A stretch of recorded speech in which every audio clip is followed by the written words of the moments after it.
सब प्रेम साहेब बंदगी। सदगुरु कबीर साहब के चरण कमलों में चरण बंदगी। महंत रामधनी दास साहब के चरण कमलों में चरण बंदगी। महंत धीरज दास साहब के चरण कमलों में चरण बंदगी।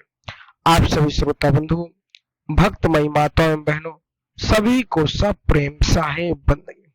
प्रिय श्रोता बंधुओं, आप सभी सदगुरु कबीर साहब के मूल ग्रंथ बीजक से उनके अनमोल शब्दों को, अनमोल वाणियों को श्रवण कर रहे हैं। सदगुरु कबीर साहब का बड़ा ही सुंदर पद है।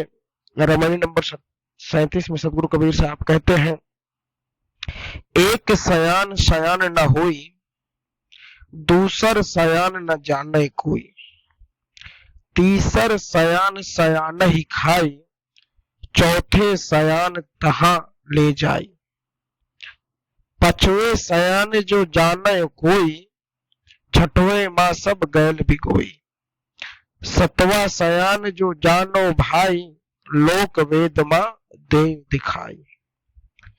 बीजक वित्त बतावे, जो वित्त गुप्ता होई, ऐसा शब्द बतावे जीव को, बूझे बिरला कोई।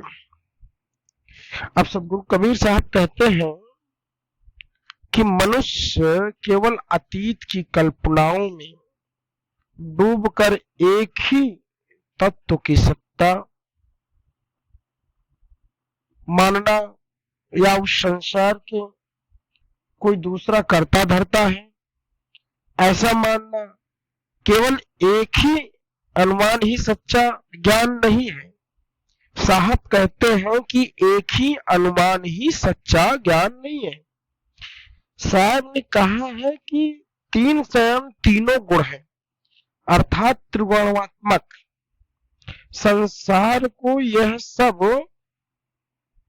इसी को सच मान ले, अपनी सयानी नष्ट हो जाती है।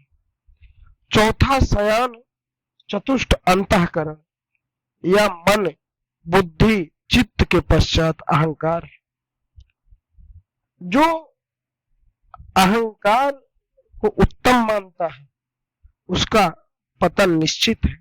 जिसके मनुष्य के अंदर अहंकार आ जाए, द्वेष भावना आ जाए, अहंकार आने के बाद हर मनुष्य का पतन निश्चित है। पांचवा स्वयं पांचों विषय तथा 5 ज्ञान इंद्रियां हैं जो इनमें आसक्त रहते हैं। ये जो 5 ज्ञान इंद्रियां हैं और 5 जो विषय होते हैं, काम क्रोध, जो इनमें आसक्त रहता है वह अपने बंधनों में पड़ा रहता है। छठा सयान मन ही है जिसकी कल्पना में सबने स्वयं को खोया है। जो छठा सयान है वह मन है जिसकी कल्पना में सभी खोए हुए हैं। सदगुरु कबीर साहब कहते हैं, भाई यदि सतवें सयान अर्थात जीव के स्वरूप को समझना चाहते हो तो लोक और वेद दोनों प्रमाणों से देखा जा सकता, अर्थात ब्रह्मजाल में फंसने से उबरना कठिन है। इसलिए अपने परम तत्व को जानने की आवश्यकता है, अपने अंतःकरण को जगाने की आवश्यकता है। साहब कहते हैं कि बीजक वित्त बताओ, सो वित्त गुप्ता होई, ऐसा शब्द बताओ जीव को, बोझे बिरला कोई। सदगुरु कबीर साहब का जो बीजक है, कहते हैं ऐसा है कि बीजक उस धन को बताता है जो कहीं पर गुप्त रूप से गड़ा हुआ हो। बीजक ग्रंथ के वचन जीव को, स्वरूप को बदलते हैं। जो जीव है उसके स्वरूप को बदल देता है, जो कि हृदय रूपी गुफा में छुपा हुआ रहता है। मनुष्य मंदिर मस्जिद में भटकता रहता है, लेकिन बीजक को जिसने पढ़ा समझा वो अपने अंतःकरण में उस खोए हुए राम को जगा लेता है। कहने का अर्थ यह है कि मनुष्य को मोक्ष का साधन उसके अंदर ही छुपा हुआ है। इसे खोज पाना मुश्किल है, लेकिन बीजक इस सत्य को बताता है। बीजक इस गुण को बताता है, जो गुण, जो रहस्य, जो गूढ़ रहस्य आपके अंदर छुपा हुआ है, उस गूढ़ रहस्यों को बीजक बताता है।